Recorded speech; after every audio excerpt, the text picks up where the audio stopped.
यह सुन करके सबसे परेशान हो चुकी है कि तुम करते ही क्या हो, तुम्हें आता ही क्या है। हे गाइस, स्वागत है आपका हमारे यूट्यूब चैनल माय टॉपिक में। तो बात कर रहे हैं सीरियल दीवानी की। तो आने वाले शो में आपको दिखाने वाले हैं कि सिर्फ खाना ही तो बना के लिए आते हैं, जा कर के वही बना लो। बेचारी मीरा घर में सबका ध्यान रखती है, हर इंसान का एक एक जरूरत पूरी करती है। खाने पीने का जो भी इच्छा होती है वह सब कुछ बना कर देती है और वो सभी का ध्यान रखती है। फिर भी मीरा को इज्जत नहीं मिलती है। अब तो पति भी काम पाने के लिए मजबूर होकर देविका जी का पैर छूने के लिए तैयार हो जाता है। मीरा को यह सब चीजें देखी नहीं जाती।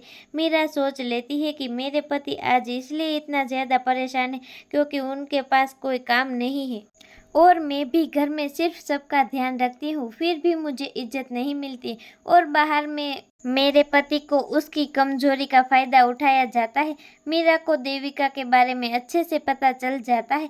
जब मीरा देखती है कि देविका पार्थ का मुंह तक पहुंच रही है, बेबी की तरह केयर कर रही है, तो मीरा को समझ आ जाता है। मीरा को ऐसे पहले भी समझ आ जाता है। दीवानी में 1 साल के बाद धमाकेदार ट्विस्ट आएगा कि 1 साल के बाद मीरा बहुत बड़ी बिजनेस वूमन बन जाएगी। मीरा काफ़ी ज़्यादा स्ट्रगल करेगी और मीरा का कोई साथ नहीं देगा, यहाँ तक कि पति पार्थ भी मीरा का साथ नहीं देगा।